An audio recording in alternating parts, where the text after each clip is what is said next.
Defense through Tanzania People's Defense Force. They will have to authorize.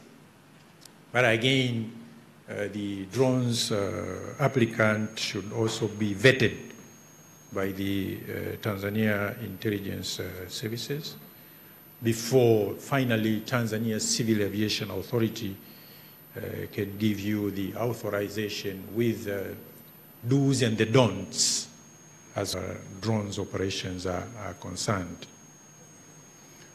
So we are at the liberty to offer assistance in facilitating the processes to enhance security in collaborative manner with our stakeholders, notwithstanding.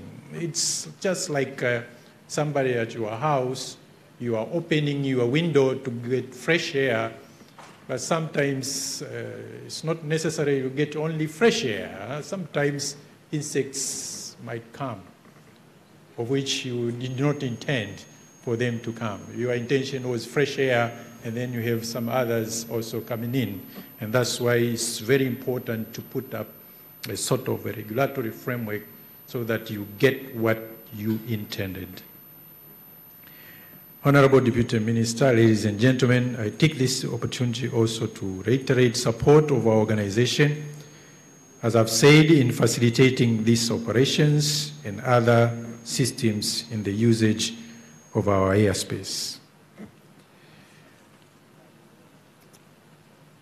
Honorable Deputy Minister, ladies and gentlemen, the fact that the Lake Victoria Challenge aims, as I've said before, at improving lives of 30 million people living along the shore, it was necessary for us as regulator to support.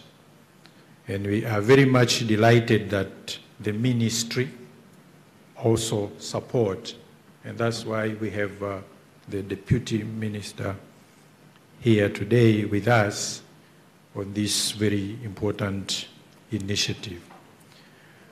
And this is because drones will offer a starting point for a radically new model of low cost, fast, and accessible means of carriage to provide rural towns in this area and villages with access to essential and modern services for economic and social development. I am very much convinced all stakeholders in the operations of unmanned aircraft system will continue to work together with the regulator, TCAA, to realize many of our social goals and economic goals in the United Republic of Tanzania, in Africa, and beyond. And that is an agenda that we are speaking at the Civil Aviation Air Navigation Services Organization, CANZO, which is the worldwide organization which I appear to be the chairman for this international organization in Africa. No country will be left behind, and the United Republic of Tanzania will never be left behind. I believe we can exploit the technologies and learn from the challenges during this trial and come up with a better solution for a sustainable and better future in the United Republic of Tanzania. Thank you so much.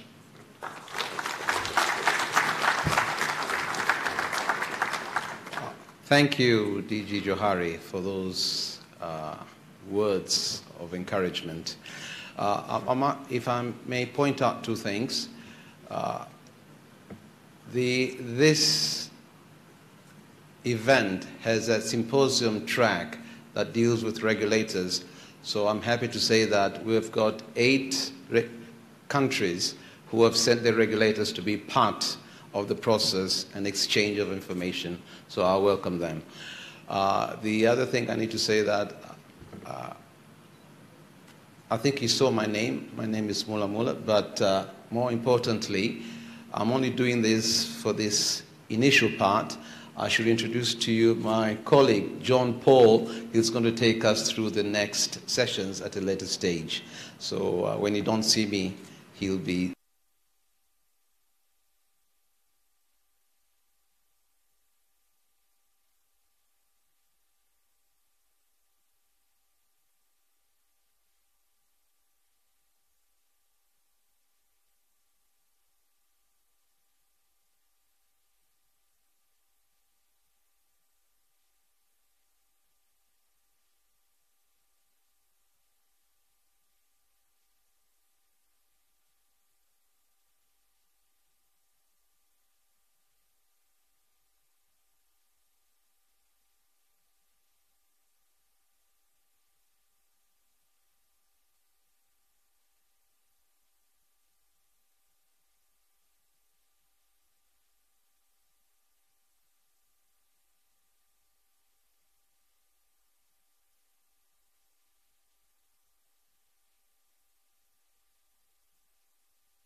agencies involved, 5 international development partners, 2 African drone associations, and many smaller firms and academics involved. At the outset, I wish to humbly acknowledge the recent tragedy of the Okara ferry accident here in Mwanza. I think we shared the pain of the Mwanza people going through that terrible tragedy which made headlines around the world. I offer my sincerest condolences to those who have been affected. And I know it affected many people deeply in Mwanza and surrounding areas. And we offer our sincere support to the regional commissioner and the regional government as they continue to handle the fallout from that terrible tragedy. Pole sana. Coming back to the agenda, first I'd like to say something about why the World Bank is supporting this agenda. A critical challenge in Tanzania, as well as across Africa, is how to ensure growth and to make sure that that growth is shared broadly. Cities such as Mwanza are engines for growth. By contrast, in rural areas where over 80% of poor Tanzanians live, there is slower growth and fewer opportunities and services. So the challenge, a key challenge for a government like Tanzania, is to create productive jobs that can link rural activities to the benefits of urban services and markets. We see over 1 million young people coming into the labor market every year. Young women, young men, women still disadvantaged when it comes to working opportunities. And we recognize the opportunities that new innovations and technology can begin to provide for these young people. We know that transport connectivity is key to support economic growth.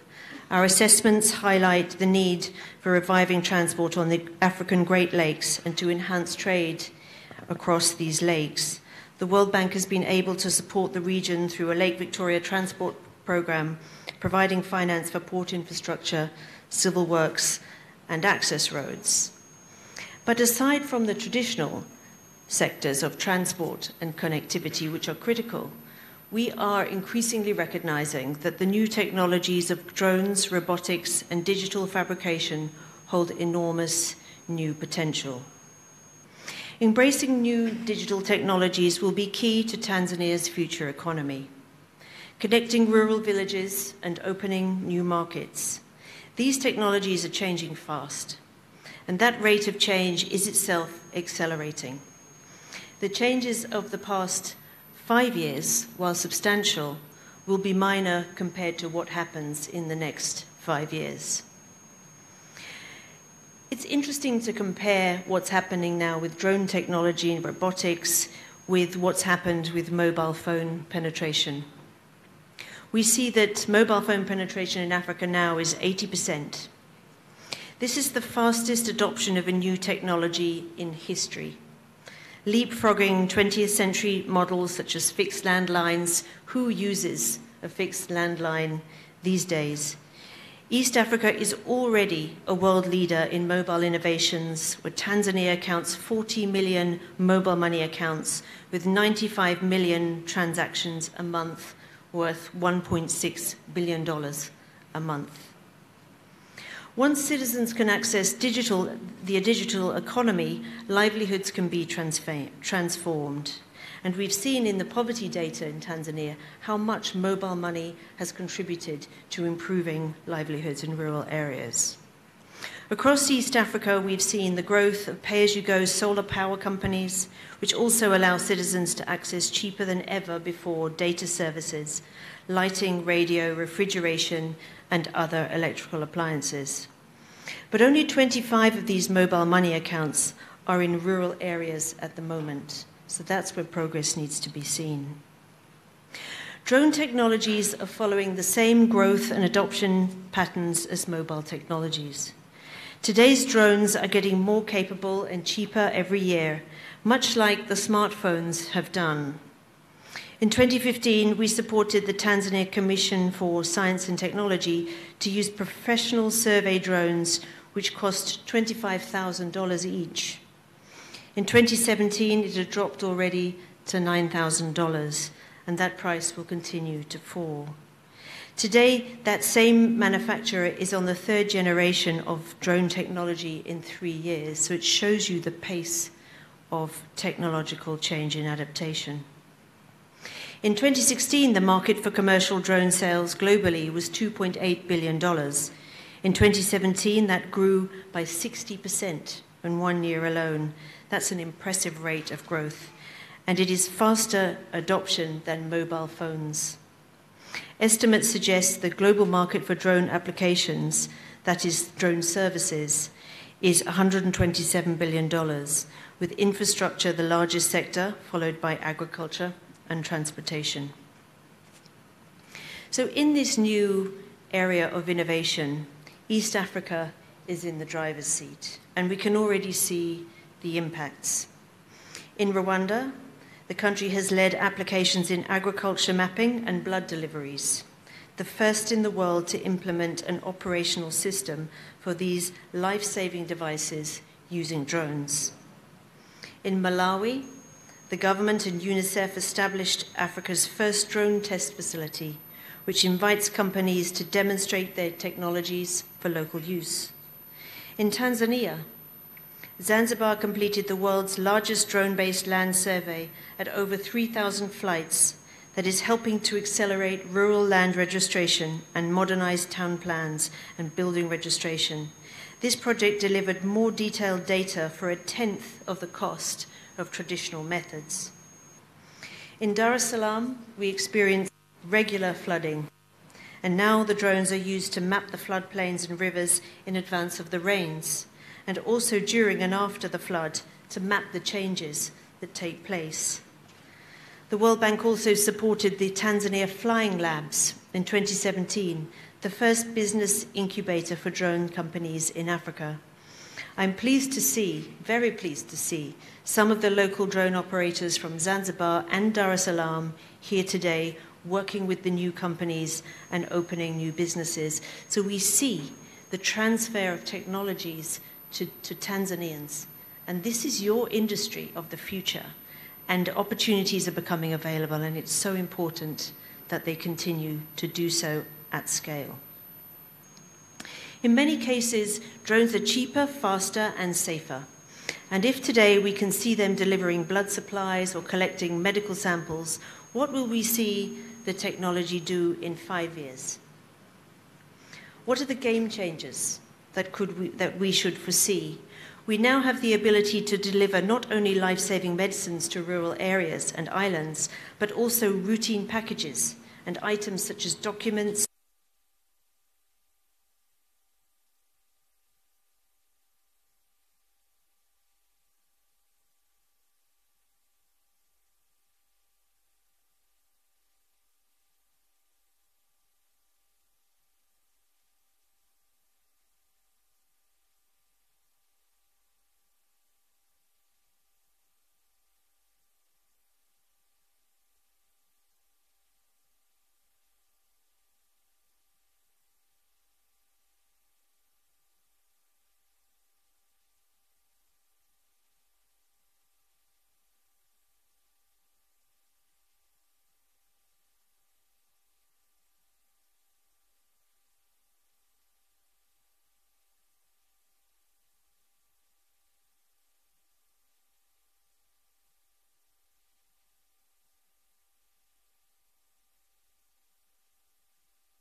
Regional Commissioner for his excellent leadership in this regard.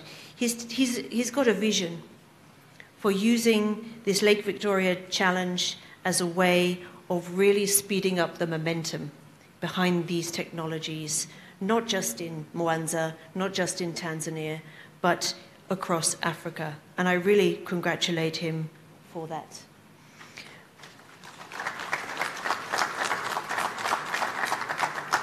I also congratulate the leadership of the government of Tanzania in coming together to recognize the importance of innovation here and being prepared to take a leadership role. New technologies can help build bridges, connecting cities like Mwanza to rural areas. They can help us drive the productivity, the innovation, and create opportunities for the young people of Tanzania that are so needed. I look forward to the lessons learned from the next 3 days. I am excited about the future ahead, and I thank you all. Asanteni sana.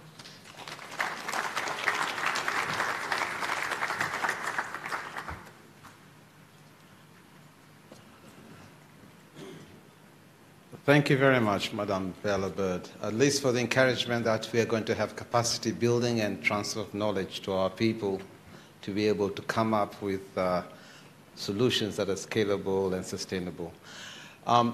If I may now call upon the Honorable John Mongela, the Regional Commissioner, to say a few words, and when he finishes, to invite the Honorable guest to say a few words. Karibu. Habari ya asubuhi. Morning. Honorable DTA, our Deputy Minister for Works, Transport and Communications,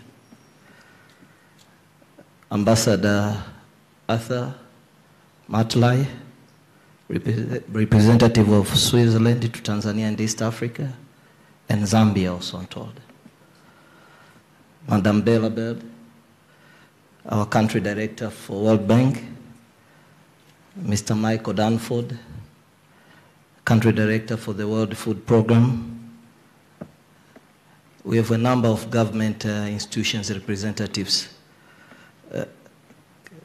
who are around here from different departments and the local governments, representatives of the World Economic Forum, International Civil Aviation Organization, East African Civil Aviation and Safety, and security oversight agencies, representatives of the African Civil Aviation Authorities, technology providers, innovators, experts from all around the world. Welcome to Mwanza.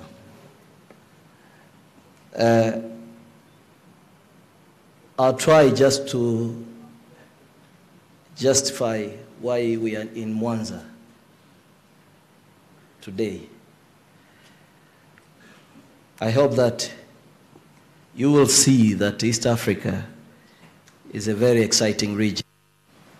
And there's a lot of innovation, growth, and opportunities. And in the Lake Zone region, Mwanza is the heart of this economy, being the central part in the East African zone. Lake region itself is a home of over 30 million people. This is considered to be the most densely populated region in the world. We have a booming economy with business activities. The East African community has designated the Lake Basin as an economic growth zone with the potential to develop into a major economic region. Mwanza City is a vibrant and growing hub for innovative activities, driven by a young population with creative ideas and very enterprising population.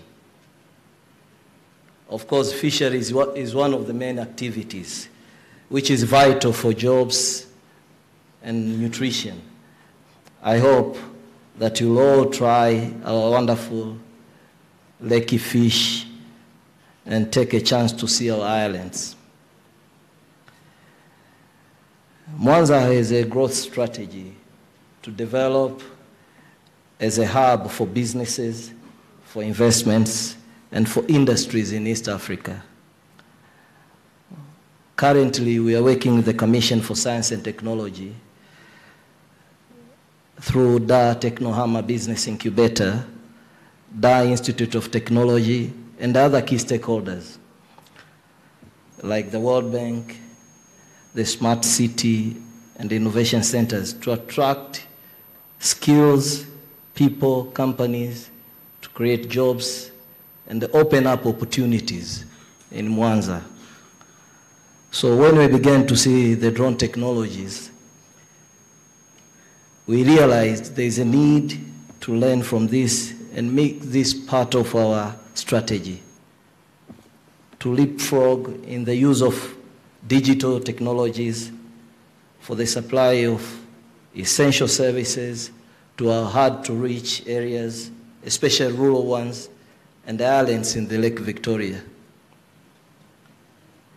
The population of Mwanza is now estimated to be around 3.7 million people, which is second only to the major capital city of Dar es Salaam. And we have almost about 86 inhabited islands in the Lake Victoria.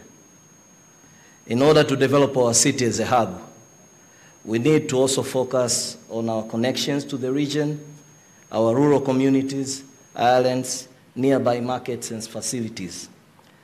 Logistics is critical in this region to help us connect with the people and goods and services.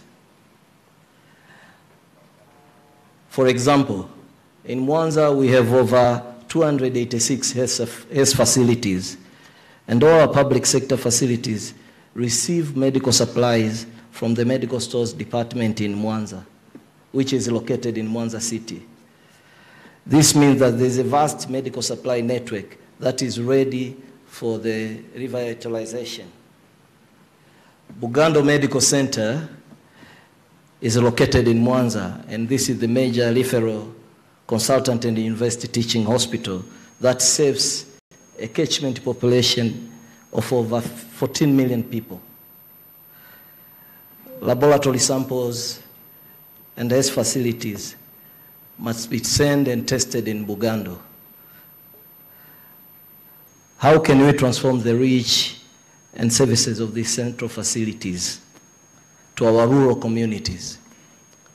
And this is one of the issues we expect this forum also to contribute to help us on how to sort out the challenges.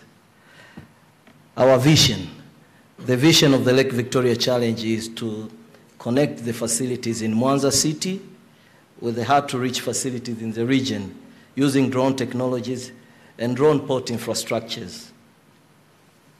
In this way, we can connect the innovation service and the services of the city to our rural areas and accelerate growth, opportunities, and industry.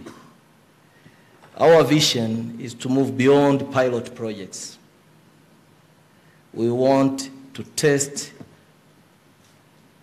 for operational systems, to learn about business models and implementation strategies, and move quickly to scale where it makes sense, while supporting Tanzania's visions of 2025. We also need to think holistically. There is no single technology solution.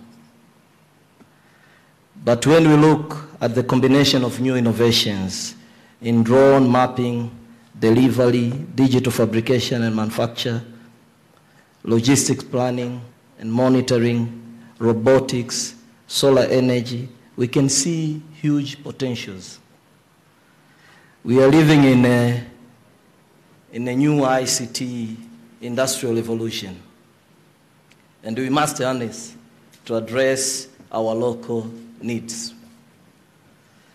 For this, we want to look to the cutting edge technologies, but also to focus on our local core systems, ecosystems, and our own experiences in the region. We have done successful pilots here in Mwanza with Dar es Salaam Technohama Business Incubator and the Wingcopter team. And as such, we have shared the experience with our Rwandan colleagues on blood deliveries, on the experiences from Malawi, on the drone testing corridors, and the lessons we've learned, we believe will assist us on the planning our way forward. Through this, we can accelerate our entrepreneurship, industrialization, and century job creation. I extend my gratitude and to our development partners here and our central government, different departments, for supporting this event and inviting international representatives. In a special way, my colleague from the Civil Aviation Authorities, the ministry, Madam Bella with his team, Edward, and the rest of the team members. I wish to call upon the different agencies here today, medical suppliers, postal services, transportation, innovation, and research people, to be bold, but also to be tough. Let us define the future we want to see for Tanzania, and let us see our challenges as opportunities so that we can serve our citizens better. I thank you for your listening. Thank you.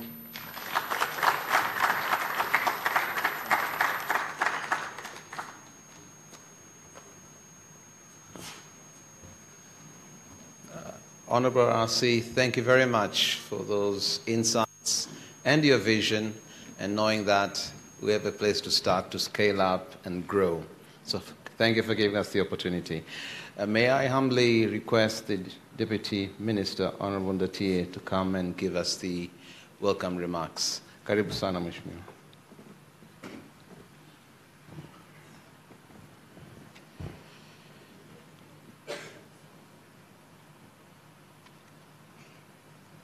Honorable John Mongela, the Regional Commissioner, Mwanza,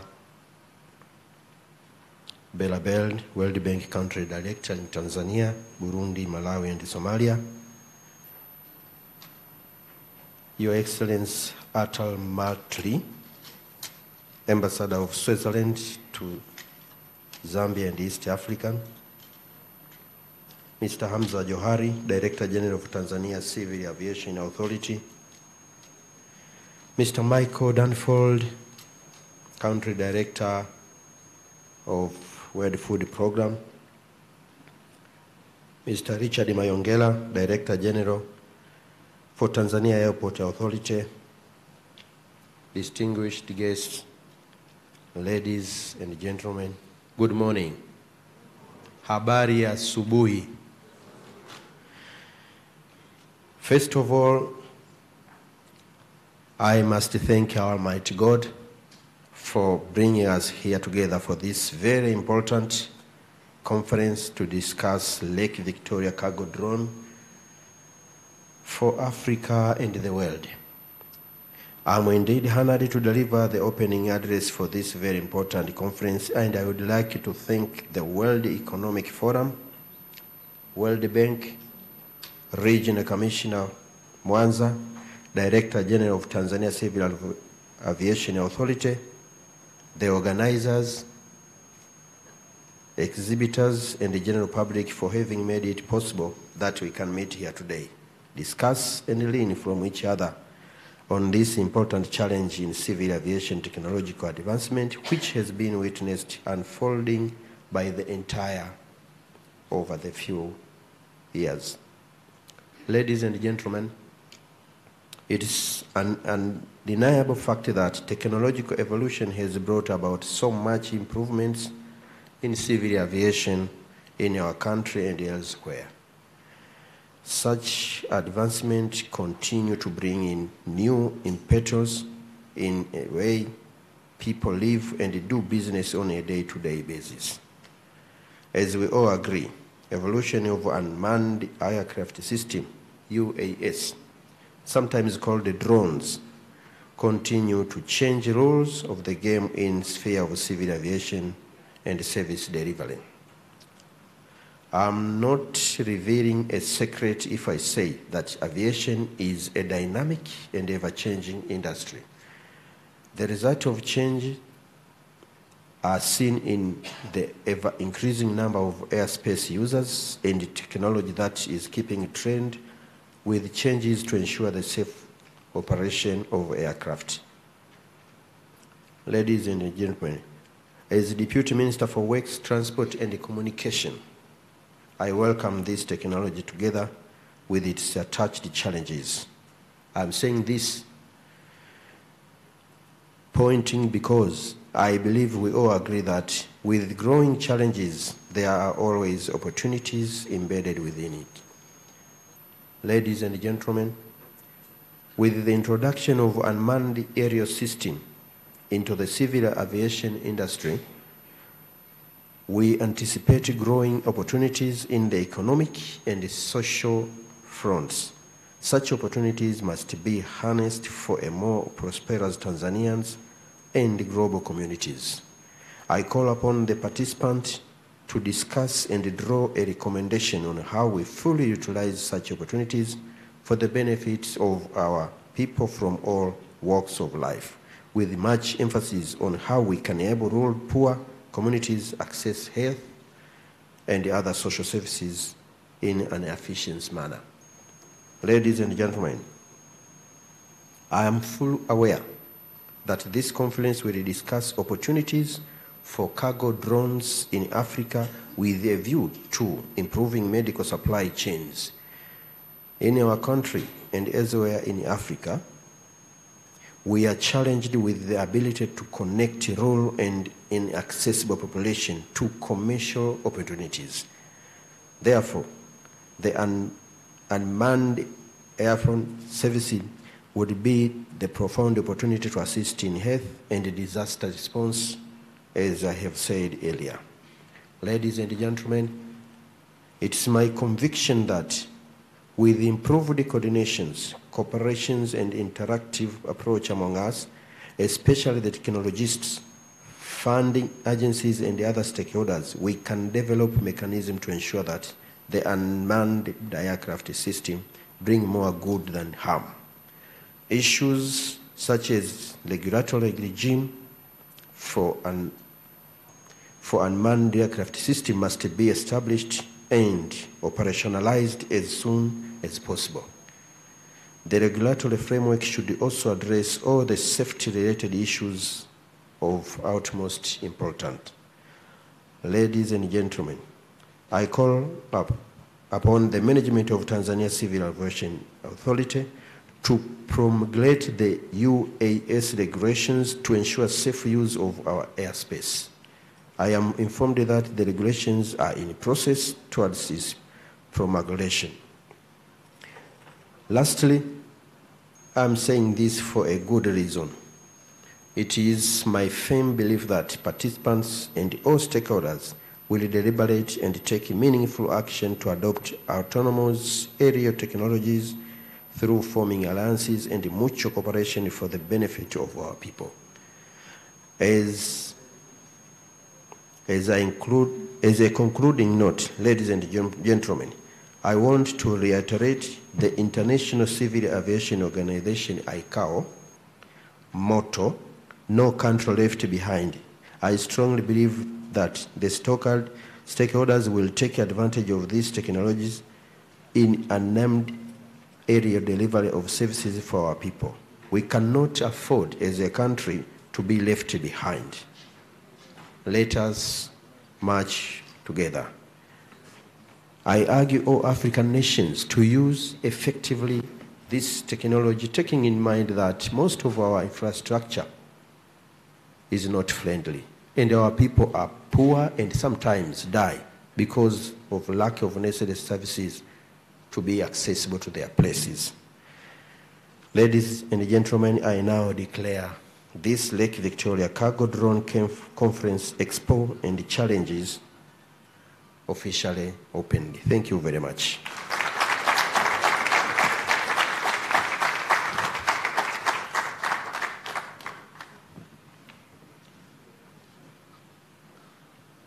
Thank you, Honorable Minister. And we definitely now have to take that motto of we all march together and move forward. So with that, we finished the initial part of the presentation.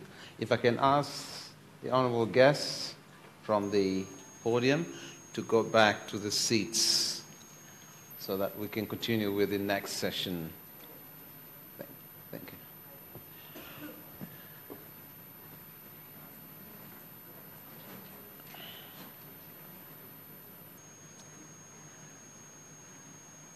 With that, my role ends here for today. If I can please request John Paul. He calls himself JP without the M, you know, so it's just JP, okay? John Paul, Karibu.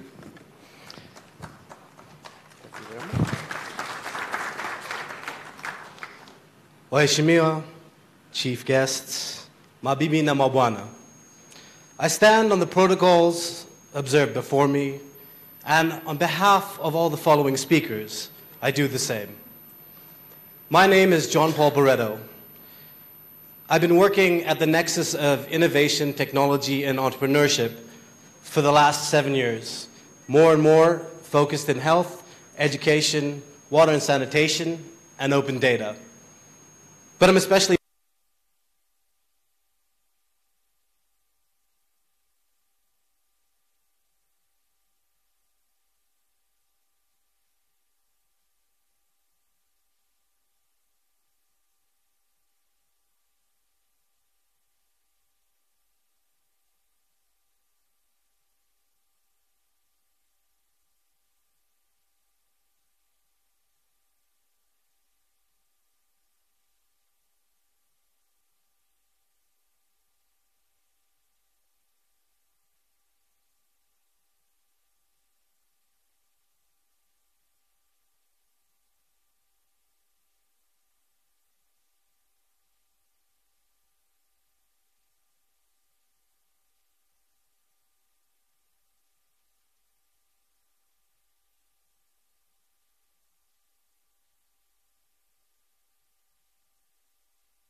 of Nairobi. What does a makerspace do? Gearbox is a hardware prototyping space, and out of research which was done 5 years ago, it was noted that it is difficult for any hardware innovator to put a product out in the market due to the high cost of prototyping. So a couple of innovators came together, raised some funds, and basically went ahead and equipped a workshop with state-of-the-art rapid prototyping equipment with the likes of 3D printing in additive manufacturing and CNC as far as industrial robots are concerned. Now, I'm going to present to you advances made in digital fabrication at this space and robotics. It's very very hard to talk about industrial revolution and the fourth industrial revolution in particular without talking about what happened with the last industrial revolutions. As the old adage goes, for us to know where we are going, it's important to know where we come from. Now, I've put together what I call the scorecard as far as the African technology journey is concerned. And I've put, with the first industrial revolution, Africa sort of failed. And this is why. With the first industrial revolution, it was basically, it happened in the 1800th century, as most of you would know. And it was underlined by the invention of the steam engine and mechanization. And in the 21st century, what has Africa done with this technology? Well, you could argue that you can't blame Africa because most of the African countries are young, about 60 or 50 years old after independence. But what about the second industrial revolution, which was characterized by mass production when Henry Ford discovered the assembly line? How many assembly lines do we have in Africa? Well, that's why I put a fail in the scorecard.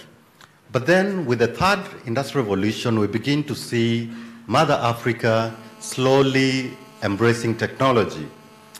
This was the age of computer automation, and we've seen with the speakers that have gone before me, acknowledging that M-Pesa and mobile platform, which is innovation in this arena, has basically come of age. We've done well, but we can definitely do better. But then to understand deeper why we need to look at the fourth industrial revolution, we need to investigate why has Africa played how it has played its role and why it has performed dismally in this stage.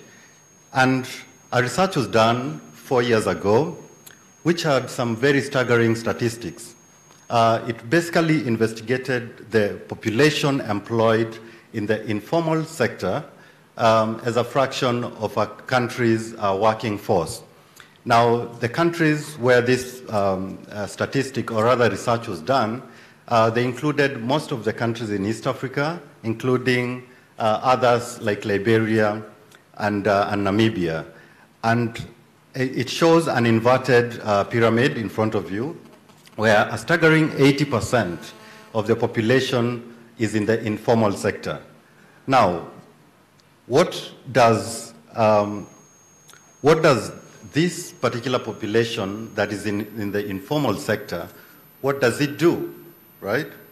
The population, most of it basically, they do manufacturing. But it's not manufacturing in the scale of what is happening in motor vehicle industries in the West. It is small-scale manufacturing. In Kenya, for instance, we have a sector that is called the Juakali sector. Now, this sector is named so as homage to the harsh conditions that these particular individuals work under. They basically work under the hot sun right by the roadside where they ply their trade. And the picture here, they say pictures speak 1,000 words. And this particular picture shows the harsh conditions under which this particular group of people work under. Now, if you look closely, you'll see a number of things, and mainly almost the absence of technology. And we sought to investigate how come in the 21st century, when technology has become cheap and accessible, you still find people plying their trade in this manner. And the solution lies with technology, with capacity building as far as exposing them to the proper education is concerned. And even better, it has to do with policy. So we need to make policies that actually enable these people compete with the West. And in this advent of the fourth industrial revolution, there isn't a much better time. Now, how do we do this? Like many other African countries, Kenyans' enrollment into the technical, vocational, and training institutes has always lagged behind. It has done that at the expense of enrollment in the universities. In other words, you have more people enrolling to be engineers and equipping themselves to actually work in the formal sector, while the majority of the population is actually struggling in the informal sector. Now, the number that you're seeing in front of you, 275,139. This is a number that the Kenyan Deputy President mentioned a week ago, very excitedly. Why? Because for the first time in Kenya's history, we had the enrollment in the TVET institutions surpass the enrollment in the university and higher institutions of learning. Now, this is insignificant, and I'm going to demonstrate why in a little bit. You see, in most developed countries, in Europe mainly, you have the pyramid that is not inverted. In other words, you have the people in the formal jobs support everybody else. So you need a bigger number at the base of your pyramid. It is not quite the same in Africa. And this is all the more reason we need to embrace the fourth industrial technology. But what is the fourth industrial technology, right? It has been defined as the fusion of the physical, digital, and biological spheres, mainly characterized by some technologies which have been labeled as the fourth industrial technologies. And they include robotics, UAV, machine learning and artificial intelligence, additive manufacturing, and Internet of Things. Of course, there are others like blockchain, but I chose to dwell on this for a couple of reasons.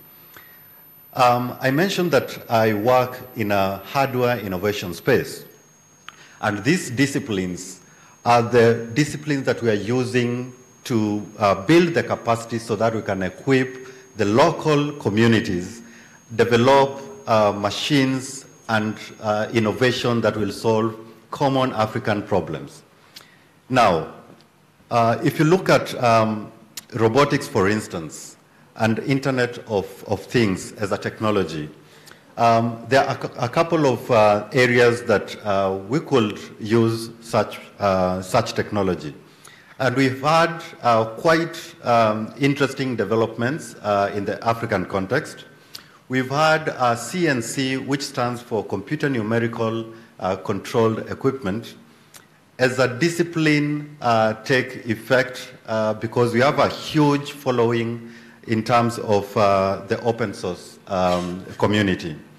And this has taken Africa quite a bit of time, but there's a growing makerspace community across the country. It's not just in Kenya. I believe it's here in Tanzania too. I know for a fact it's there in Uganda, Ghana, Nigeria, and many other countries. So, in my opinion, I think the African community has actually done well, even though a lot more needs to be done in embracing the fourth industrial revolution. I'm going to demonstrate to you real evidence as to the impact that this phenomena is actually taking place. The other thing is about the additive manufacturing. Now, additive manufacturing, you can probably say it's synonymous with 3D printing. 3D printing being a technology whereby you send a model in a three-dimensional form to be printed in a tactile manner so that you can hold it in your hand, has actually grown in leaps and bounds, and its application from architectural to medical fields has actually been quite awesome. And this has given rise to a growing maker and innovation culture based on the fourth industrial revolution technologies. Now, the picture in this particular slide shows an Arduino. Arduino is an open source development board that encapsulates the hardware microcontroller technology. And if you're going to do any meaningful robotics and automation, you at least need to know how to program one of these. The next slide shows the spread of these phenomena across the African continent. Now we have a phenomena called the Fab Labs, which came out of the MIT, that is the Massachusetts Institute of Technology in the US. And we have actually seen this curriculum being taught across the continent.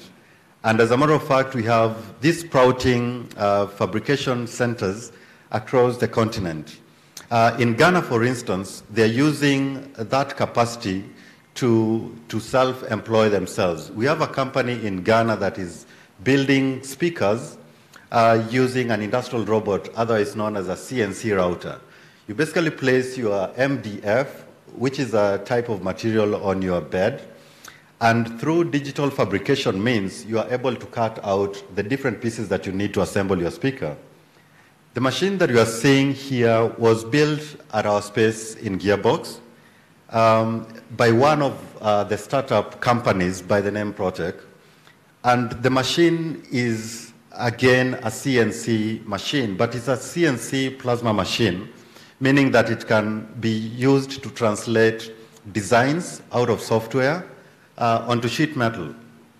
Now, with technologies like this, you can imagine the common Juakali individual working by the roadside in harsh conditions, what they can do with this kind of technology. This particular machine is also known as an industrial robot, and it's another of the machine that has actually seen huge absorption rate due to open sourcing the Mark III software that is actually used to control this group of machines. So the same Mark III software can be used to build CNC laser cutters, wood routers, and it can also be used to build 3D printers that use clay to form sculptures. We already have a startup in Kenya that is already developing that as a technology to see if it can be given to artists so that they can scale their businesses and have better income. You remember I showed you a picture of the Juakali people working, right? Now, what do these Juakali artisans build? I mentioned that you are not about to see the scale of production that happens in the motor vehicle industry at Tesla or Nissan, for instance. They do fabricate common household items like frying pans, barbecue grills, and wheelbarrows. Now, I don't know about here in Kenya, but here in Tanzania, but in Kenya you find wheelbarrows being used a lot in construction site. Now, most of the wheelbarrows are actually imported, and they're imported from the Orient, where the quality, we keep on complaining it's not good, but you need to compare that with the quality that our own people are creating for you to see the sense. Now, if you look at the physical structure of a common wheelbarrow, you find that there is a tube, which serves as the frame, and then you have the trough and the wheel. Now, these are the items that our Juakali people are creating. And the quality, if you look at the tube, you can see there are dents. Now, this is evidence of the quality issues that come about due to lack of the necessary equipment that these people need.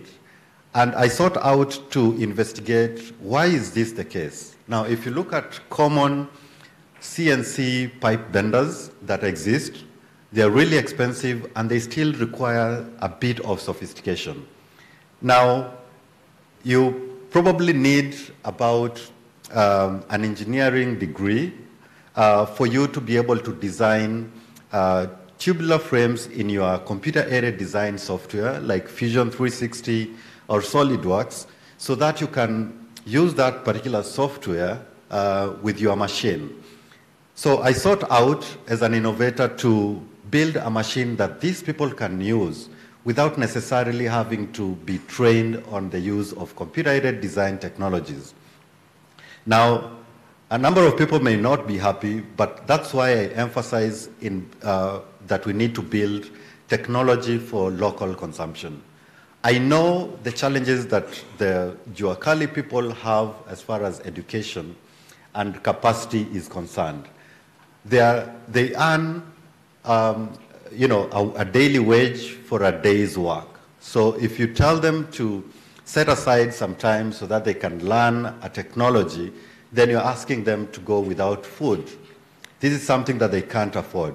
So I went ahead to design a machine that is actually used, that will actually be used by these people without them having to program in a computer-aided design technology. And how the machine works, and you'll see that in a minute.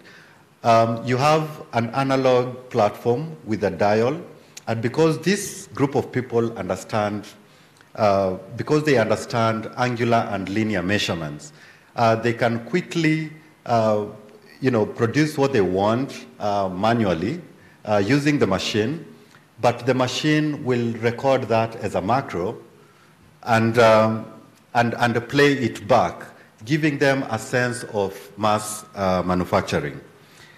This is important because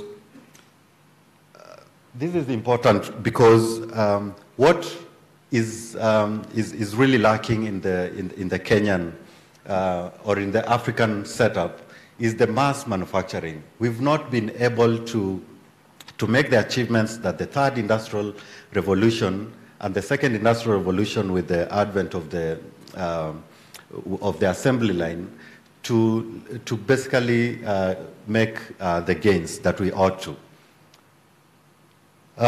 This is the machine, and the picture on the right shows myself there putting it together. And then in the next slide, yes, you can basically see the machine. It's still a proof of concept. This was done in our space, whereby we were able to actually run. Yeah, we were able to actually run the machine to produce some good quality bends. Sorry. Oh, thank you. Yes. So.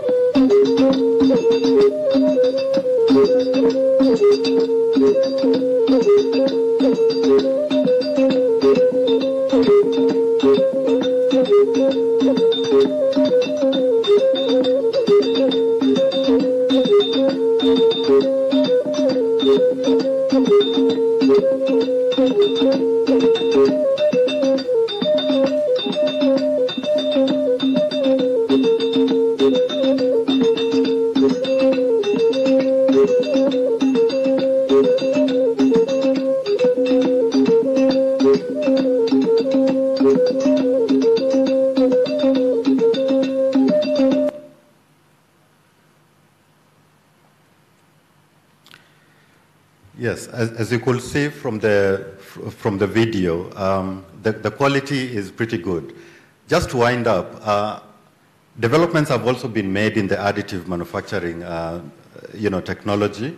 This is 3D forms made out of MRI scans of real patients. There's a company that has actually printed these ones out, and they've been used by medical practitioners to prepare for surgeries. The one on at the top there is basically a facial reconstruction surgery model that was used to prepare for such an operation. The one below is hip replacement surgery, and the same scans for a different patient were used to prepare for that particular implant. I wind up with looking at the challenges that Kenyans, or rather Africans, face. The logistical challenge is a challenge that every African country can identify with. Today, or rather this week, we are going to have examinations start in most parts of the country. And this is how examinations are delivered during the rainy season, which happens to coincide with this examination period. Now, the fourth industrial revolution technologies, as the unmanned aerial vehicles, can actually be used to mitigate some of these challenges. A successful example in Rwanda, the Zipline project, has been used, as you may know, to actually fast track, or rather to overcome the challenge of logistics as far as delivery of critical medical supplies is concerned. I would like to leave you with a quote from Gary Coleman, and he said, "The fourth industrial revolution is still in its nascent state, but with the swift pace of change and its disruption to business and society, the time to join in is now." Thank you very much.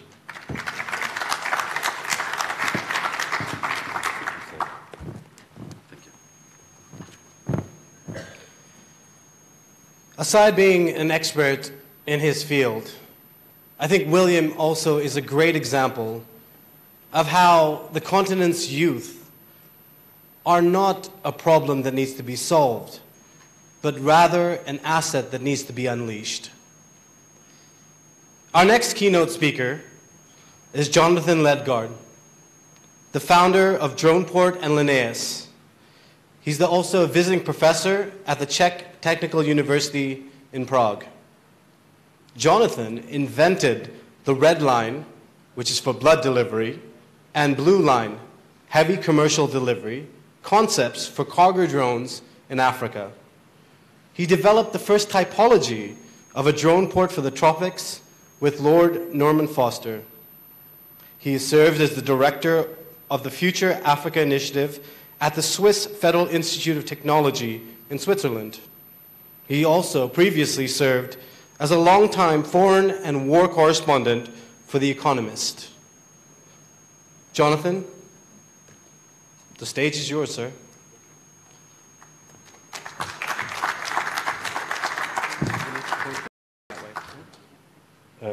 Yes, towards you. All right, good. I understand I have 20 minutes, so Regional Commissioner, I have to give a big shout out to you. I think your local leadership and your vision is exceptional, and I'm really excited about what we're going to achieve. I also have to give a shout out to Switzerland, even though I'm British, because the whole concept of the drone port was paid for by the Swiss taxpayer when I was at the Swiss Federal Institute of Technology. So hopefully we can continue that. I'm going to rush through, given the limited time, a kind of overview of where we are now and where we might be heading. This is my claim that Africa will be the first continent to develop cargo drone delivery at a very large scale.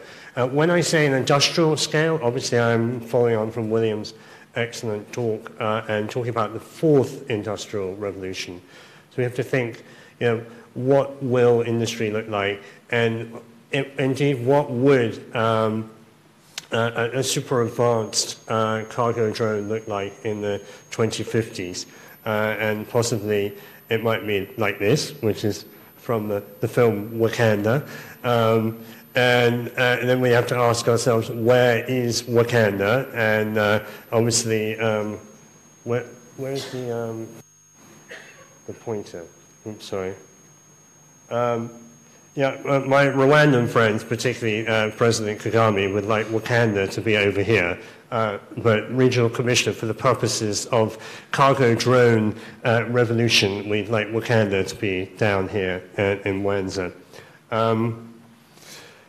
I think it's genuinely, and I put my cynical old former economist reporter hat on here, I think it's incredibly likely that in the late 2030s, this is what Dar es Salaam might look like, that we will have high-density cargo drone routes which are running alongside ground infrastructure. And it is impossible to imagine, and the World Bank can verify this, that we're going to make up the infrastructure spending gap which Africa has, which is running between $50 and $80 billion a year.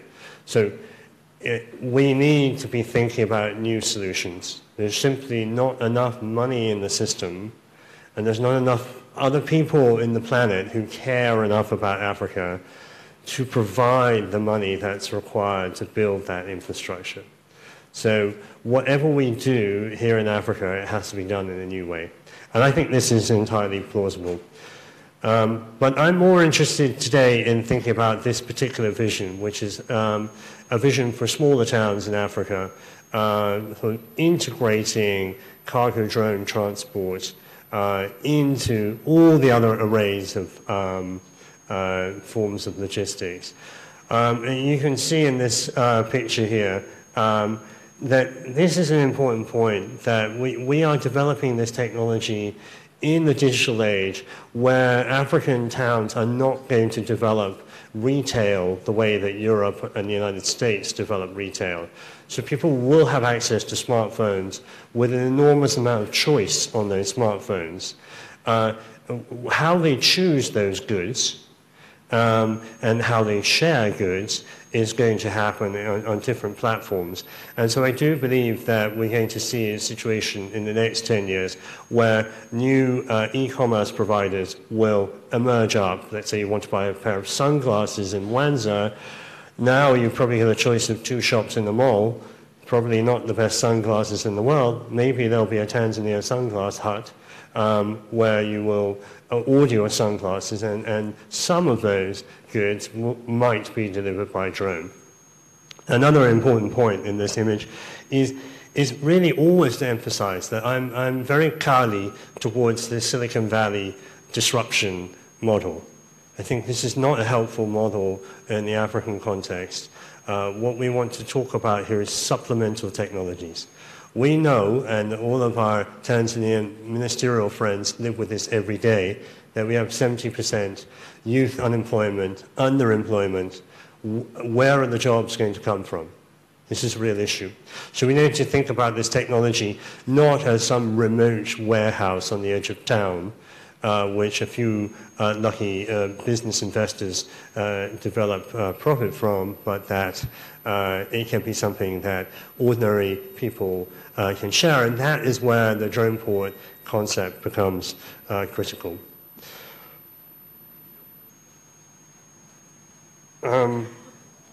Just going to run very quickly through a few mega trends. As was mentioned, I was Africa correspondent for The Economist for a decade, and I was one of those people who wrote this story about Africa rising. Now I would say, if I was going to write the same story again, we might say Africa wavering, or Africa we don't know, because at the moment there's been tremendous progress, and it's possible to create a very positive story of how economies are going. But fundamentally, there are not enough jobs. There's an extraordinary stress on the agriculture and ecological systems in Africa. And I think, unfortunately, social media technology and other new trends will be fairly disruptive politically. This, I think, is interesting just to run through. I'm not going to go through all of those elements, but you can see here, this is what's happened to foreign direct investment, energy use, fertilizer use. We're living in an extremely turbocharged anthropocentric moment. This obviously has extraordinary consequences on our natural living systems. We see that CO2 is going up. This is what's happening to the surface temperature of our planet. And and we can see that aquaculture will increase. And obviously, this is directly relevant here in Wanza, where we really worry about the state of Lake Victoria as a living space. I do believe that there will be a lot of money available in the next 10, 20 years. We've seen the beginning of it for decarbonizing infrastructure and really thinking about how to build in a lighter way. And if we're speaking cynically from government of Tanzania, World Bank point of view, and any of our East African and other African governments here, I think that there will be money lines in the hundreds of millions for developing cargo drone networks, simply because they are low to zero carbon, and that's an important asset that they have.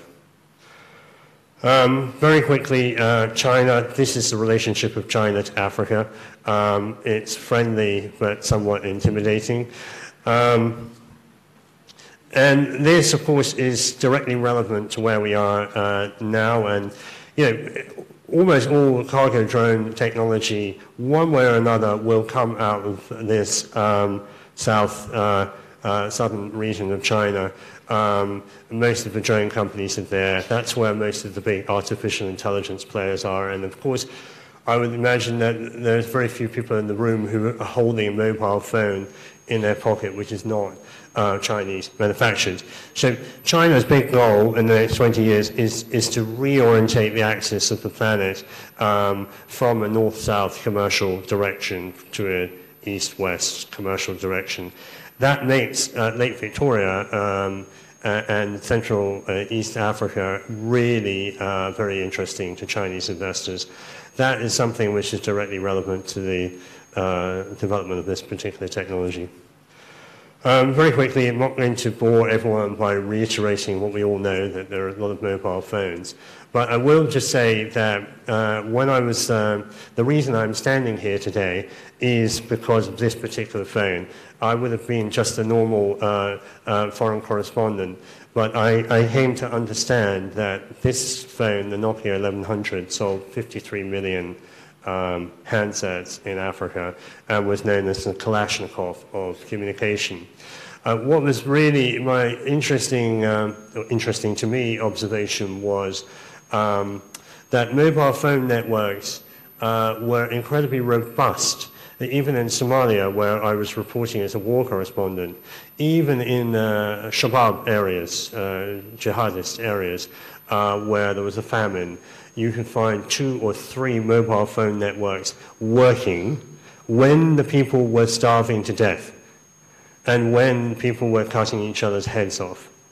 And what was the takeaway for that was that if a network pays incremental value, then the network is fairly robust. And I think, again, that's something to bear in mind with a cargo drone logistics network, is that it may look a fragile network, but obviously security is the most important element. We have to get the safety right. This is the obvious starting point. Assuming we get that right, then you have a network which is these fleets of drones are taking off at 4 o'clock in the morning, and they're going to load up Uka Railway Island before most people have even woken up, and vice versa. So, and there will be that incremental flow of value.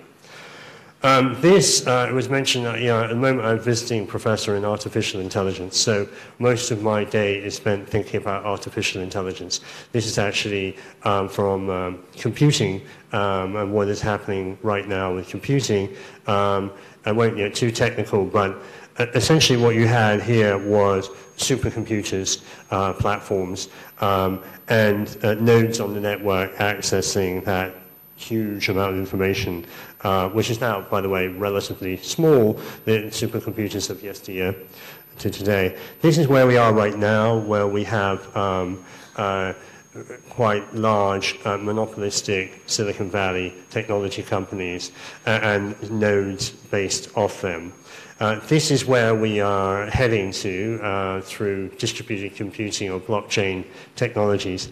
What I love about this is that this is replicated in biology, and it's also replicated in the logistics industry. If you were going to get a very wise logistics person on the stage, they would say, yeah, that's where we're going. And this, again, is where cargo drones are really interesting, is if we think about this as Mwanza region, RC, you could imagine that this is where you are now. You've got a few hubs. But where the opportunity in this technology is not that everything has to come back through Mwanza. No, you can actually have communities communicating stuff to each other, small packages that they need and are willing to pay for. That, I think, is transformative. And I think it's also transformative in the African context in general, that most middle-sized towns in Africa are not very well connected to each other. Very quickly on the... JP, how are we doing on time? Oh, cool. Going too fast. Okay, so I mentioned that with Lord Norman Foster. Those of you who are not into architecture may not know Norman. He's a British so-called starchitect who has built the largest airports in the world. So he built Beijing Airport, he built Heathrow Terminal 5. He developed the modern typology for an airport. So whenever you go into an airport which has lots of windows, that's him. And I went to Norman, I knew him, and I said, look, Norman, you've built the largest airports in the world. Maybe you can come to Africa and build the smallest. And he very much liked this idea. So we spent a couple of years thinking through what should be a drone port in the African context, and really thinking through some of the elements, and from the starting point of a new typology. So a petrol station at one point did not exist, then it existed. We still have that typology of a petrol station. You know, the pumps are there, your car comes in, there's some kind of shelter, hood. Ditto railway stations in the Victorian age. It's very rare in architecture or engineering that you get a chance to create an entirely new typology. And it's unheard of that Africa can be the place where that typology is dictated to the rest of the planet. And that's what I feel is truly exciting about what we're undertaking here. Just very briefly, if you look at the image, this bit is the community area of a drone port. You really want the community to be active and to be bringing stuff back and forth into a drone port. The middle bit is what William referred to in terms of digital fabrication. So you can imagine in the middle of a drone port, you would have a fab lab. And what we'd like to see next year when we build the first drone port in or around Mwanza is that that drone port comes fully equipped with all the things that the drone fleet needs. And at the end is the drone operations. One thing I find kind of interesting about this image is that we were too conservative in our vision, because when we started thinking through what a drone port should be, we were told that we were going to have fixed-wing only planes which had to land on a small runway. It was not realistic to imagine a drone capable of carrying significant cargo, which could take off vertically and shoot off. But we were wrong, and Wingcopter and other teams have shown us we were wrong. So you can imagine that this drone port will become much more compact in that sense.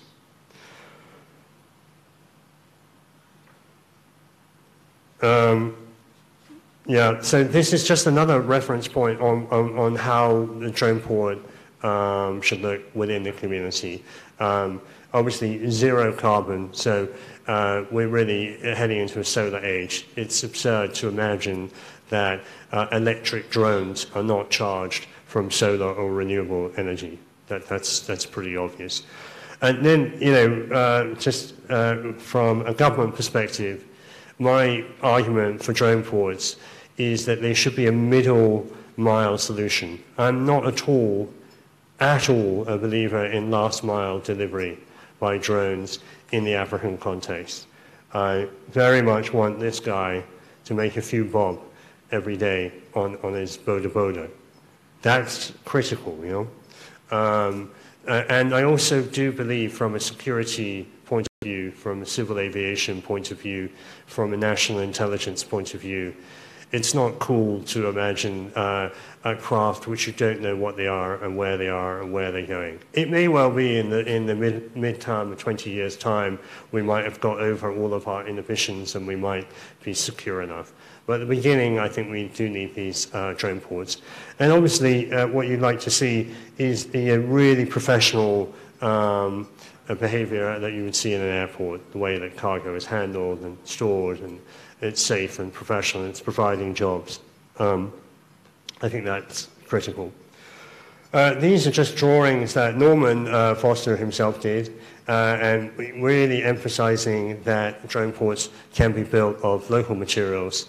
Again, and this is not to get on China's case, because obviously I'm British and we have our own sins to bear, but I find it ridiculous that we're importing steel and glass in such large quantities from China.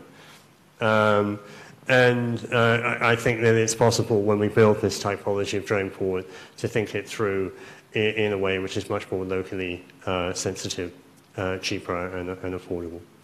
And that little drawing down there, some of you who are into architecture, the biggest event in architecture in the world is called the Venice Biennale, which is in Venice in Italy. And we built a little example of a mini African drone port there, which was very successful. Though I say it myself.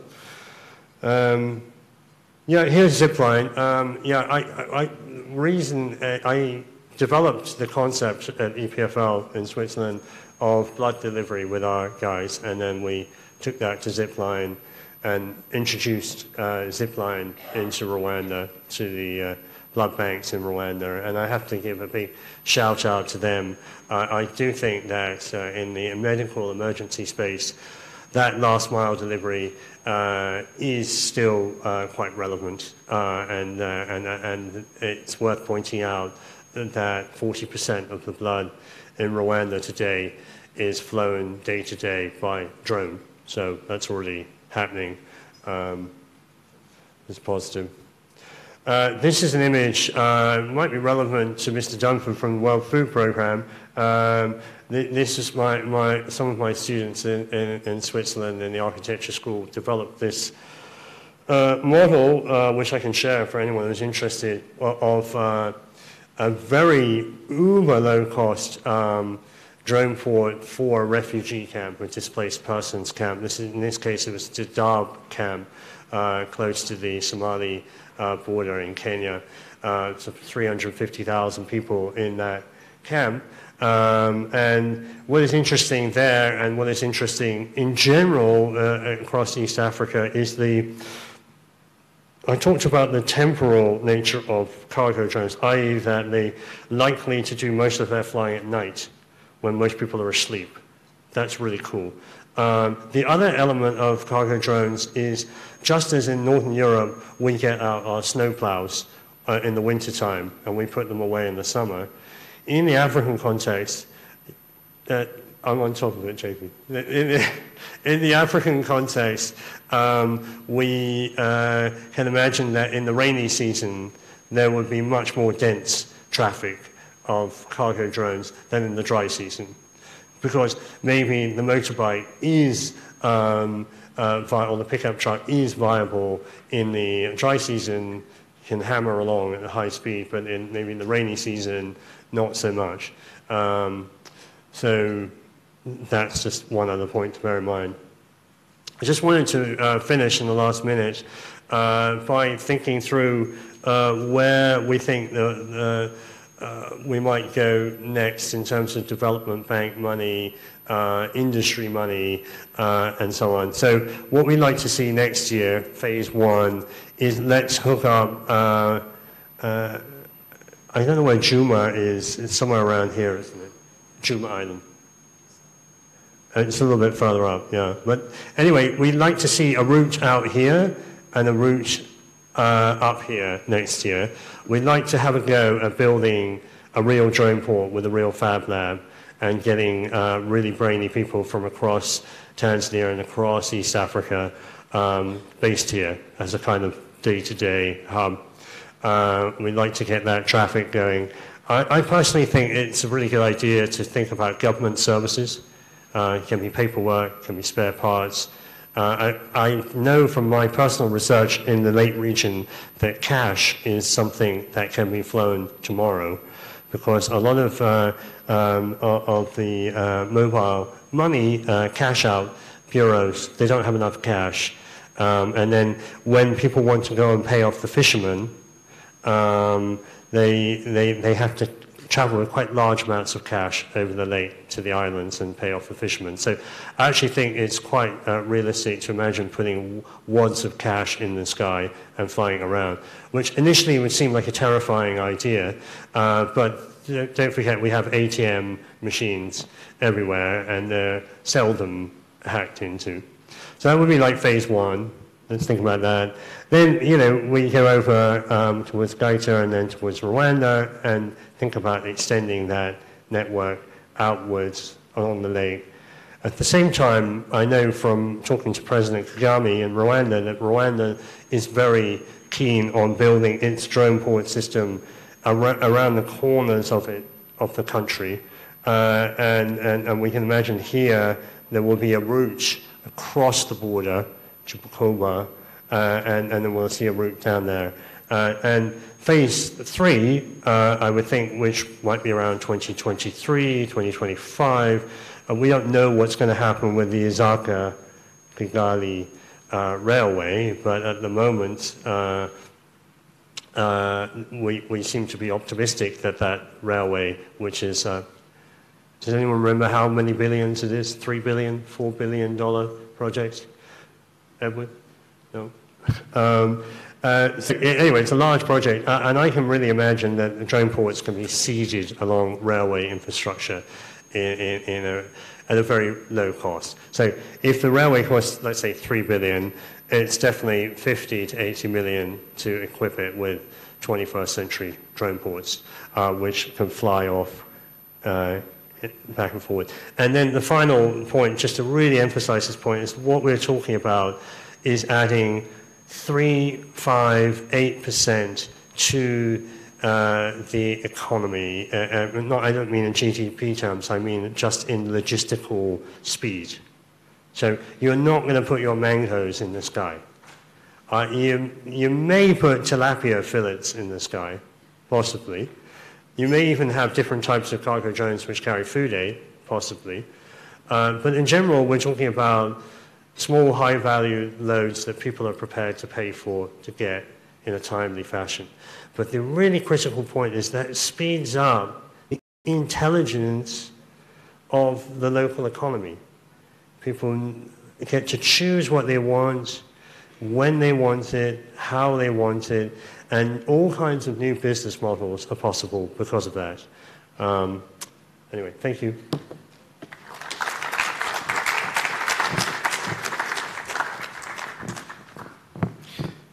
Ladies and gentlemen, another round of applause for our keynote speakers.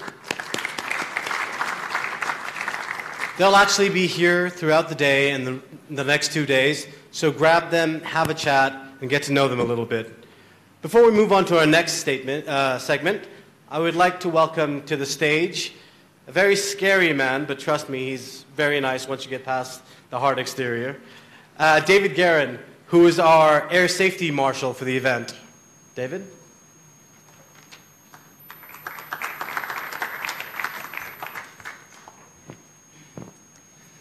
Honoured guests, ladies and gentlemen, thank you for having me here.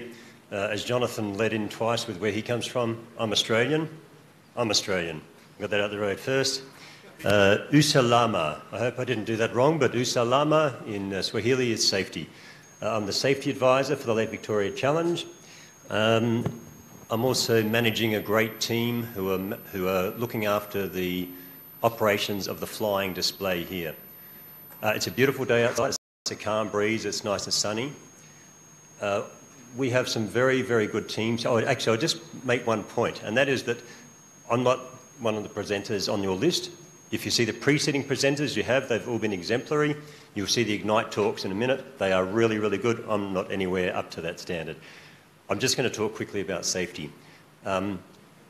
We have some exemplary teams. They have gone through all the steps and stages of showing us how professional they are, how safety is at the foremost of everything they're doing.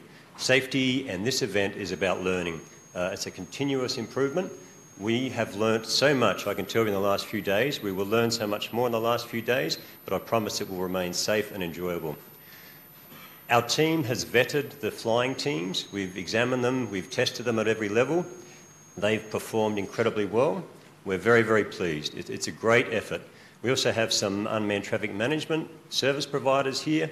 There were some delays in their baggage, but that's part of our experiences. We'll have them up shortly. Out here by tomorrow, presenting a display of the area.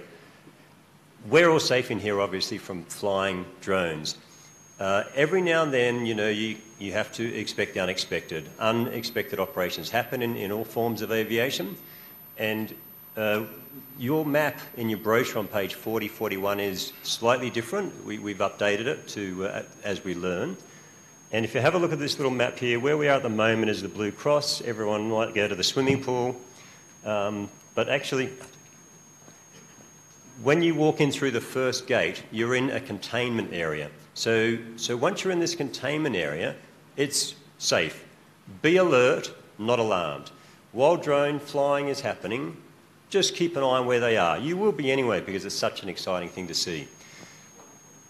If the drones, for whatever reason, unexpectedly go out of control, they could go any particular direction. And so we will give you a warning, and it will be heads up, heads up. And we might be able to tell you exactly what's happening. We have a public address system to broadcast that warning. If we lose our battery on an air traffic controller, our power on an air traffic controller, we have a redundancy with a loud hailer. It will perhaps be also in Swahili. I'm not sure whether Freddie will do that. So you will be between the green fence. These are made of fishing nets, and I just think that's so Tanzanian. I love the idea, these fences, and the and the blue fence.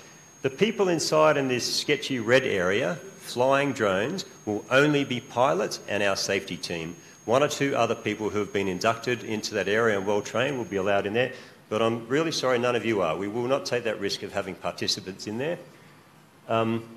You'll be in the green grassy area enjoying coffee, having your lunch.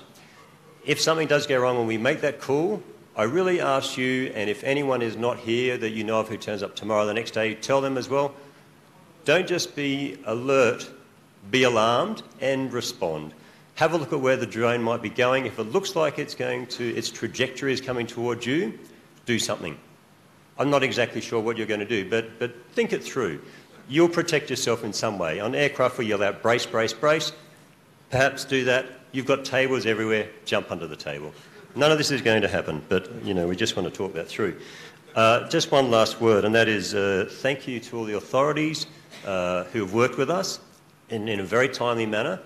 It's been a remarkable experience, and I truly believe, I've done a lot of work with drones around the world and regulations, and I truly believe this is a watershed moment for drones, for cargo delivery, for humanitarian aid, and it's happening right here in Mwanza, and it brings a grown man like me to tears. So, well done. Thank you.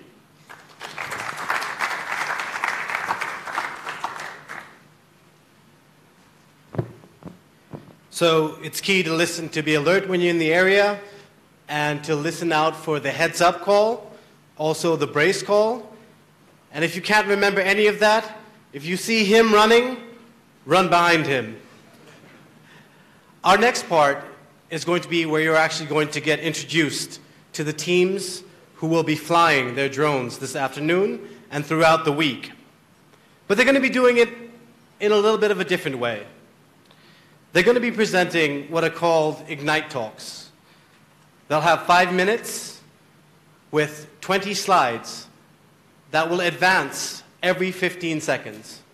So while they will be racing against each other in the coming months, today they're going to be racing against their slides.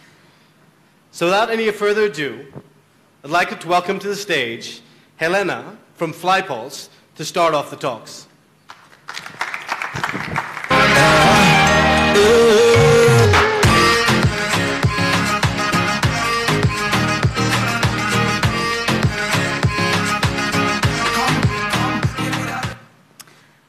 and gentlemen, it's a pleasure to be here in beautiful Mwanza. I am Helena Samsiu. I'm the CEO and founder of Globi, Swedish drone service operator, but working globally. We recently merged with Flypulse, another Swedish drone company. We are both on a mission to create a better future with our drones. We have complete drone systems for medical cargo delivery, mapping, and inspection. And we believe these technologies have the power to really make last mile deliveries a reality and more efficient than we are seeing today. We are using our medical drone delivery system to reach rural areas faster. And the current range of our system is 100 kilometers with a payload of around 1 kilo. And we do that because many times the reality looks like this. We think that our technology really has a possibility to make a difference in regions where you either suffer from limited infrastructure on the ground or where you suffer from heavy traffic congestion. I'm sure we have all been in these different situations, stuck in the car in a rural area or in dire traffic, for example. We think that there are tremendous potential for cargo delivery, not least within the medical cargo area, particularly when the cargo that's going to be transported, it's light, sensitive, and needs to get there fast. Then drones have the possibility to both save lives, save time, and save money. And we work really hard together with our clients to make that happen in more places faster. We also provide mapping services with drones, AI integrated mapping being our specialty, so we can automatically pinpoint objects of interest on the ground to our clients. For instance, number of houses affected by a flooding. We also use this technology called Identify for inspections, such as assessing roof quality, road quality, power lines, etc., which could be useful for many different industries, from disaster response to infrastructure management, etc. Our system has currently been used in Malawi, where we are transporting medical cargo into rural areas as part of the humanitarian drone testing corridor run by the Malawi government and UNICEF. And we have also been using our technology in Sweden, a little bit of different environment, but some of the logistical challenges are the same into the rural areas and the archipelago. And we are seeing tremendous results so far from what our technology is able to do. We work with a network of drone pilots, freelance drone pilots from around the world, so that we are able to gather data for our clients from more places faster. And we do this because we believe it's important to utilize the local knowledge that's already there, but to also be able to respond fast to certain circumstances. For instance, post-natural disasters, whether it has been an earthquake in Colombia, a flooding in Tanzania, or a hurricane in Fiji. We want to be able to reach out to our network of drone pilots and assign the pilot closest to the area for a flight mission. He or she then upload the drone imagery to our cloud infrastructure, where AI and GIS analysis and overlay take place, and the digital map is being sent back to our client.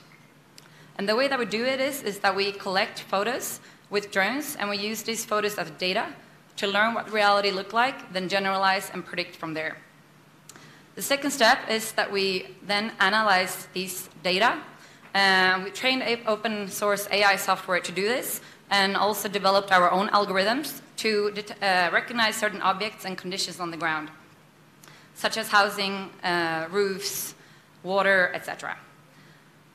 Last and final step is that we then visualize these outcomes into digital maps. So we overlay them in ArcGIS or Google Maps, for example, so that our clients can see what the reality looks like. And these type of information can help them in their operations. Right now, we're using this technology in Malawi to identify risk zones for cholera in collaboration with UNICEF. And there are plenty of use cases for this. We are looking for water underground and latrines, etc. And we just initiated a partnership with Lancaster University, where we're also using this technology to identify potential malaria breeding sites. The opportunities here are endless. We're just getting started, but we're super excited to be here in Mwanza and be able to create a better future with drones together with all of you. Thank you very much. And last but not least, don't forget to look at our demo taking place in an hour or so outside. Many thanks.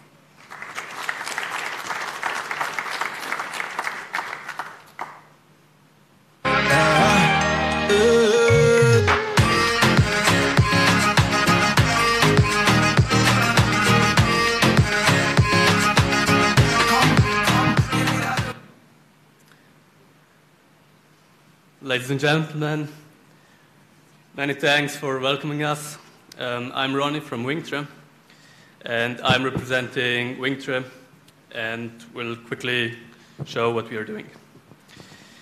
Wingtre is developing the next generation of professional drones for the mapping and surveying market.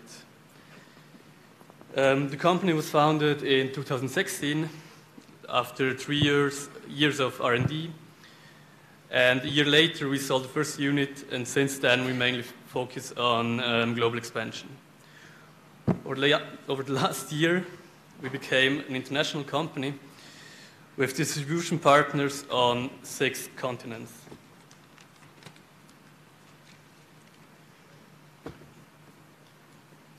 Currently, we have a track record of more than 3,000 flights conducted from customers all over the world, with one of the 170 drones sold. All this was only possible by having a dedicated team of more than 60 Wingtrenauts working on a daily basis on improving the drone step by step.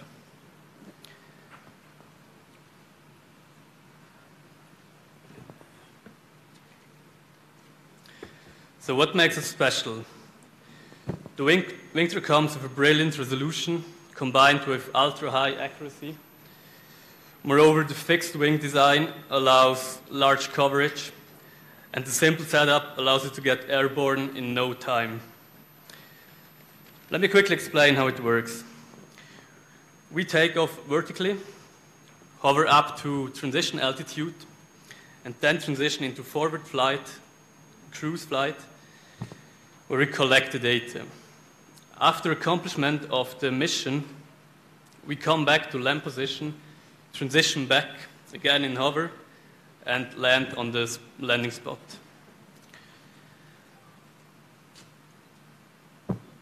As you can see on the slide.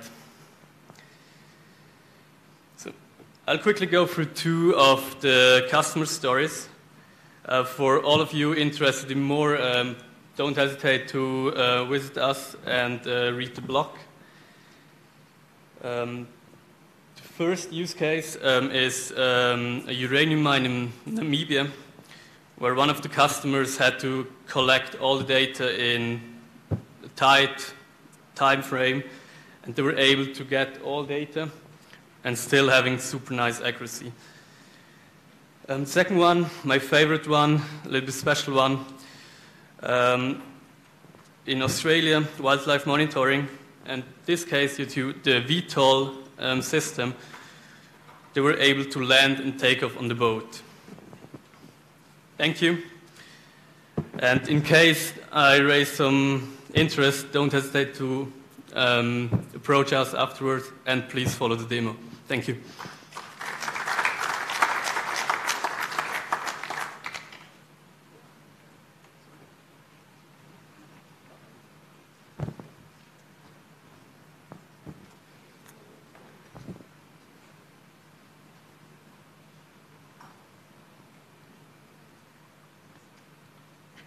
Okay.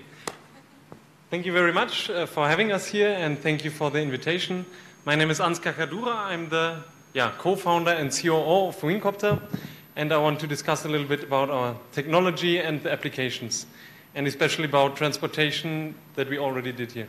So first, we are a drone company that is combining the best of 2 systems. So we can vertically take off and then fly forward like a fixed-wing drone, to have a very convenient use and a long range and high efficiency. So we do that by our patented tilt rotor mechanism that allows us to vertically take off, then swivel the, tilt the rotors to forward flight, and that makes it very efficient. So we are a German drone manufacturer with a hybrid drone as a platform. We have multiple applications, and our vision is that every person's life will be positively impacted by the use of drones. So let's go into some examples. If you have a look at search and rescue applications, imagine an accident happening 30 kilometers away, and you can fly there with 150 kilometers per hour. The drone can provide live data, a live video, that can help the authorities to send the right people. Large area survey applications. If you have, for example, in the land management, large maps can help you a lot. But also in agriculture applications, you can fly, for example, with multispectral cameras that can give a lot of valuable information on the crop health, to help making agriculture more efficient. But today we want to talk more about our transport applications. We've already been here in Mwanza for 6 months and tested our technology, and together with a lot of partners. So the challenge we faced was delivering medication from medical stores department in Mwanza to Uka River Island. By traditional means of transportation, this takes 4 to 6 hours. And with a drone, you can really address these emergency deliveries. So what we were doing is taking off at the medical stores department in Mwanza, putting in the right medication that is ordered, then taking off, flying forward, and after 40 minutes, we are able to deliver the goods to the doctors in Mwanza, in Nansio District Hospital. So that's a huge improvement. 4 hours cut down to 40 minutes. But at the same time, when delivering medication, the doctors there can take their lab samples, put them in an insulation box, and then put them into the drone to fly to Bugando Medical Center.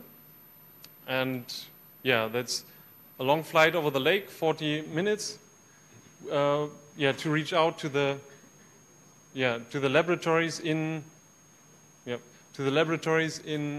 Bugando Medical Center, which have so that's what the project is all about, giving the people access to medication and access to the laboratory samples, to laboratory, high-level laboratory equipment. And we had a great time being here, and a big support from the local government, the Mwanza region, DTBI as our local partner, and also from international partners. So in 2018, we were flying from Mwanza to Uka River Island. But what we want to do is we want to think bigger. We want to test more flying from Mwanza to Uka River Island, and then have a drone port in Nansio to deliver all of Uka River District. There are 400,000 people, 36 health facilities on Uka River District, and we want to go beyond that. We think about same-day transportation across the lake zone. If you imagine some very specific medication needed in Bukoba, with just 3 drone ports in between, you could transport it within 4 hours from Mwanza. So we want to use these drone ports then to deliver medication in their radius. And the vision for 2020, what we believe is possible, is a same-day access to all health facilities in the Tanzanian lake zone. So that's something that we would like to work on together with you, and to think the Lake Victoria Challenge big and to make it happen. So we hope this picture that will just show up now won't be just a nice postcard from Mwanza, but also some everyday experience for the people here in Mwanza. And let's create the future together rather than waiting for it. Thank you.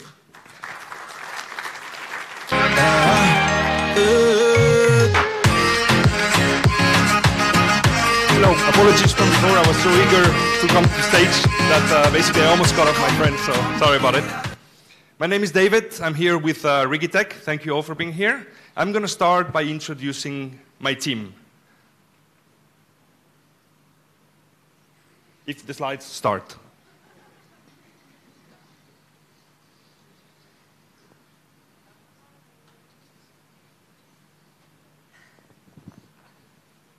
I thought it was going to take 5 minutes, but it's going to take a little bit more. Sorry.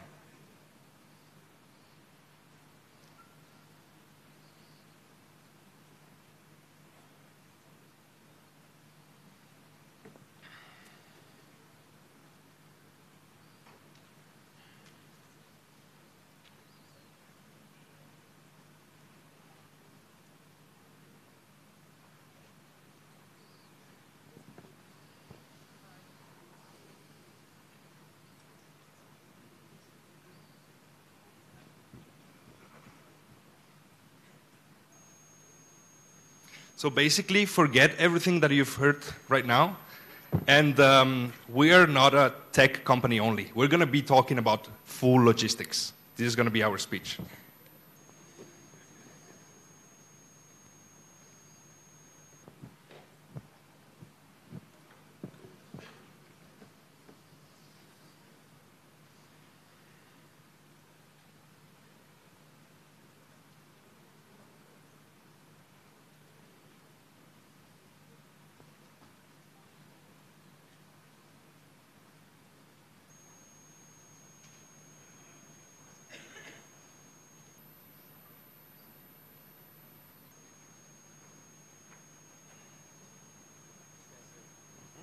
So who would have thought we'd have technical issues at a technology conference? Stay with me, stay with me. So, David, what's been the most kind of eye-opening piece of the conversations you heard in the morning for you? For me, as usual, in Tanzania, is the willingness to drive change. That is the most eye-opening, that everything about drones, randomly, or not randomly, because they're making the effort, is happening here in Tanzania. We did the mission in Zanzibar that the World Bank mentioned, and now this. So Tanzania is at the lead of that technology.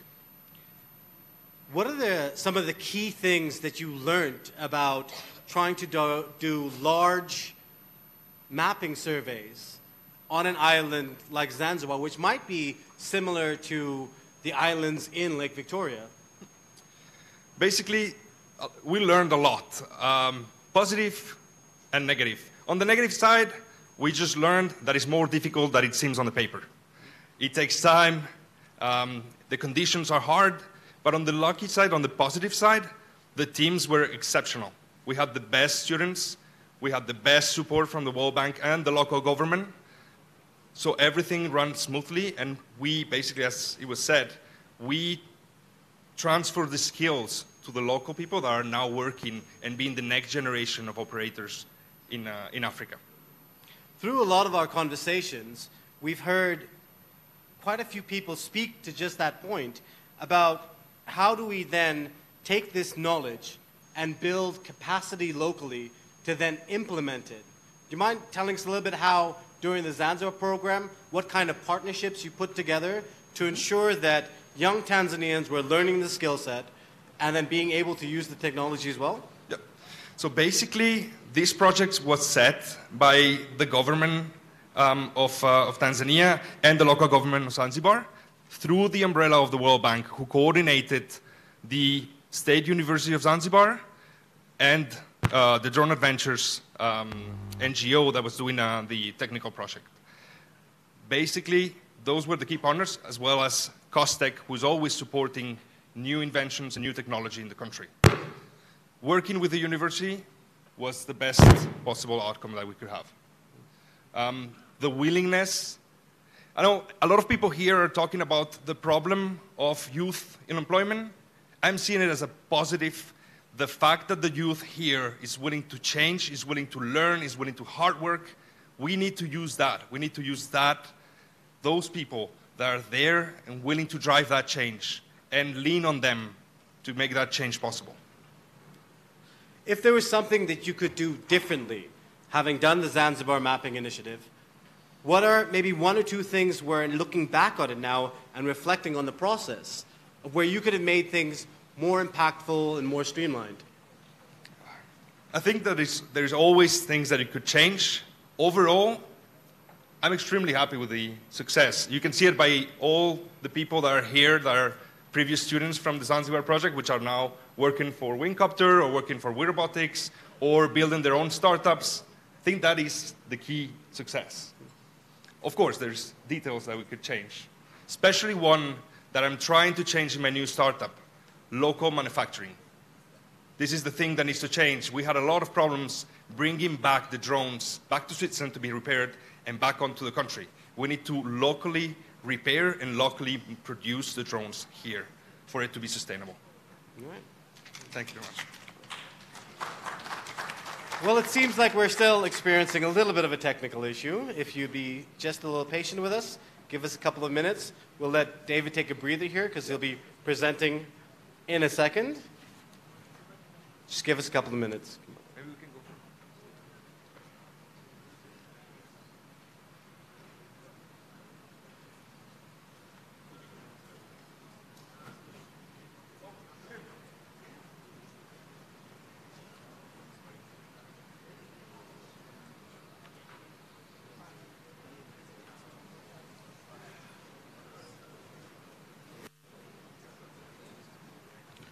So while I still have you here, I'd like to shed a little bit of light on the rest of the program for the day.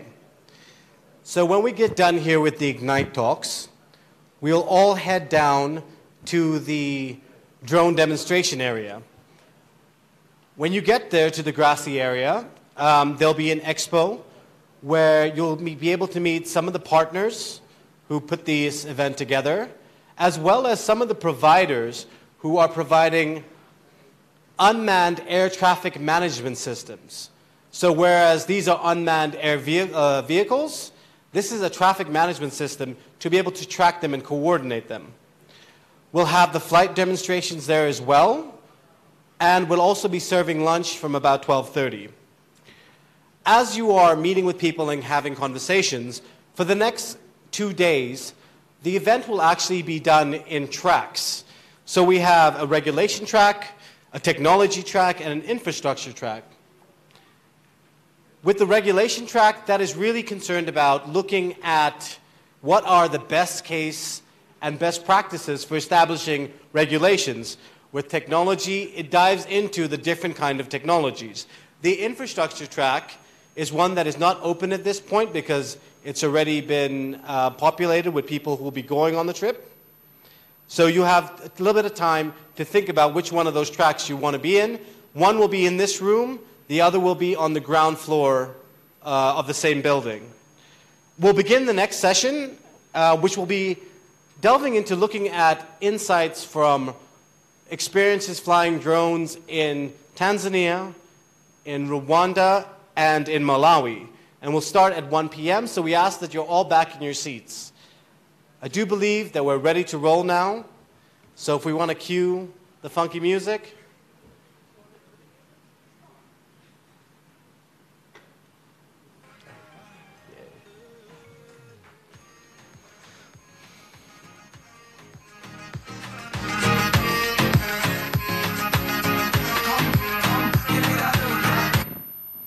Hello, and thank you again. I'm David Rovira, part of the Rigitech team. Please allow me to introduce you the rest of the team. Usually that slide comes to the end, but in our case, I believe it's the most important one, the strength of the team. We have an expert logistician, Oriol, from MSF, who has a lot of years of experience in cargo drones, an expert engineer from SenseFly, who has built an NGO on cargo drones, and myself with 5 years of business experience in Africa, especially in Tanzania. Tanzania. I'm going to say it again. Thank you very much for leading the change. Thank you very much for the opportunities you're giving to make this change as well. I'd like to call Tanzania my second home, and I've always felt very, very welcome here. Let me introduce you now my company. We are not a tech company. We are Universal Drone Logistics. Universal is key. We want to deliver to everyone, anywhere. That is the key. We know that delivering everywhere is a challenge. We have rural communities that are isolated. We have roads that get flooded every year. We have accidents in the roads. This is a very big challenge. And in Rigitech, we want to solve it. This is why we have the Rigi. Basically, it's a cargo optimized drone, which is made of simple materials and is able to be manufactured here and repaired here in Africa. We are a long-distance delivery drone that can bring something and collect something on the way back. I know it's nothing very special because all my colleagues do the same, so I'm just going to skip that slide very quick. But basically, we can do collection and bring in something there. But don't get me wrong, it's not about the drone. Imagine that Posta says that all their business plan is about the motorbikes. It's not about the drone. The drone is only something to increase efficiency. It is about the service. It is about the universal access to goods. Basically, what we want is that every single village, every single island has the same access and the same service to deliveries than you find it in urban mainland. This is why at Rigitech, we want to do flexible deliveries. We deliver to islands, we deliver to rural communities, we even deliver to these places that have been flushed out with the floods. But most of it, we want to be connecting rural communities. Here, we want this woman that you see in the picture to be able to bring their goods to the market in an effective way and grow their business. This is our goal. When we're delivering mover parcels, weight is not the only thing that is important. We need to think about volume. Rigi is not a company that wants to feed a camera into the drone. We're specialized in cargo. We were developed for cargo, and we have a large cargo bay which can feed 15 liters of volume for transportation. Medical deliveries, of course, is the most important one. We can feed 10,000 vaccines or 5 blood bags in our cargo drone for every delivery, as well as doing collection samples from abroad.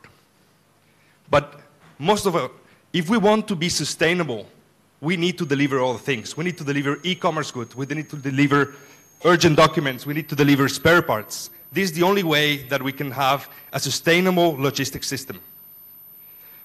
Not only we're versatile, but as well we're cost effective. If you think about a normal truck, expenditure in fuel is around 1,000 shillings per kilometer. If you use electricity, you're going to be less than a shilling for the same kilometer.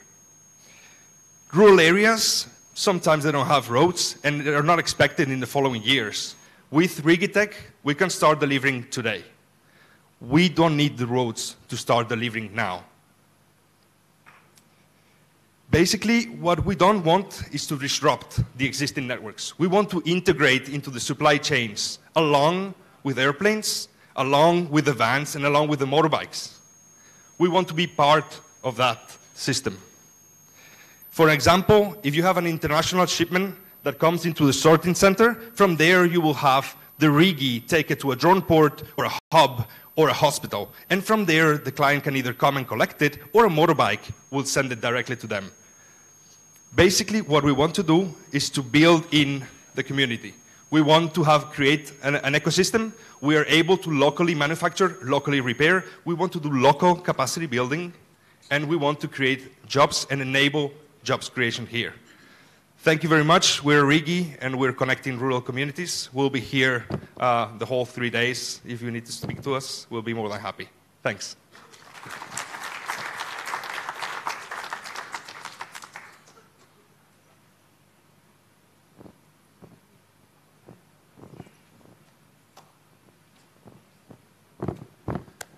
Hello, everyone. I hope you can hear me well.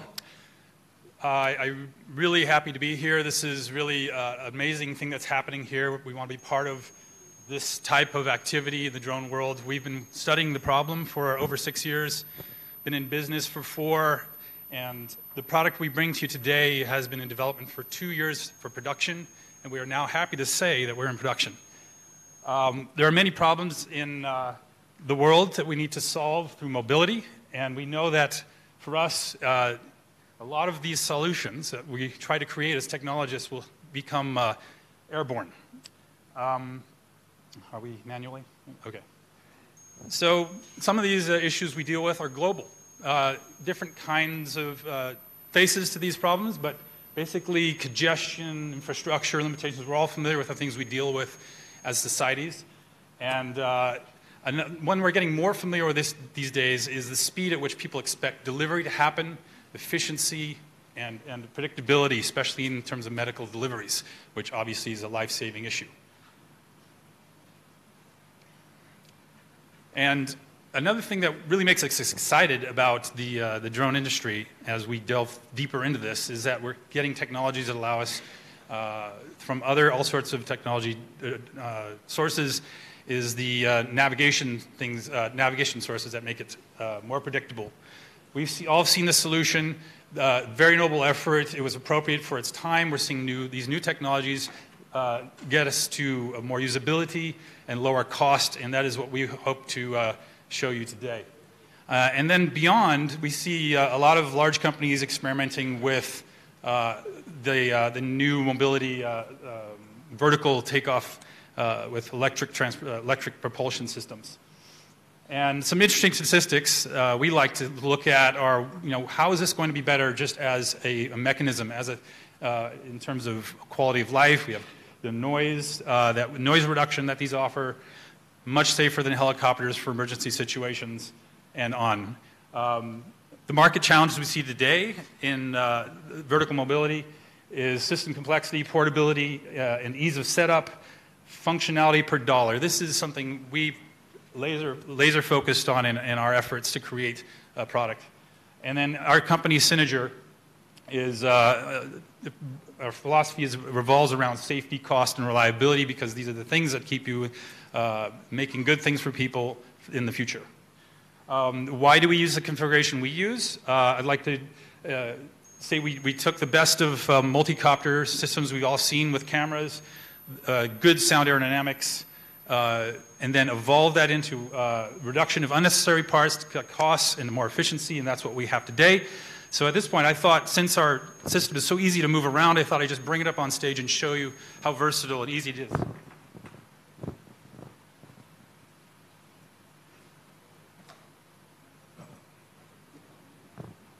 What we have here is the VTL3 by Synerger. It sets up in 30 seconds. If all goes well. Stage nerves and everything. After this, you install a battery. Turn it on. Punch the button on your control system and you're in the air. So this gives you the ability to be mobile, flexible from where you start. If there's a crisis, you can have a truckload of these. They're very compact. And we've seen through the development of this product that we get many more verticals also, other uses that are all useful all around the world. Our statistics are at the higher levels. These are true numbers. We don't exaggerate what we do. We want to make sure that what we sell is believed. We're already selling in Asia, and we'd like to bring it to places where it's most useful, and right now we're focusing on the African continent.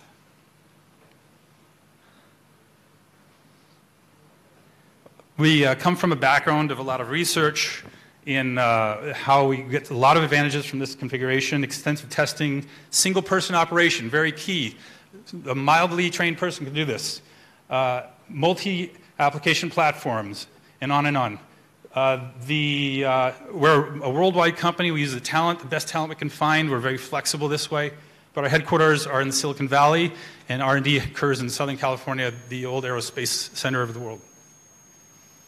And then finally, I'd like to wrap up by saying that the tenet of our company is a successful mission is a completed mission. If you don't get there, people can suffer. People will not be happy. We present here a very high-tech solution. We use top-notch manufacturing and engineering, but we've managed to keep the cost down to a mere $15,000, end-to-end software base station, and this is how we intend to penetrate all markets across the globe. We have a 10-kilogram version, 100-kilogram on the blocks, and we're going very quickly forward. We're getting good funding, and we like to be involved right here, right now. Thank you very much.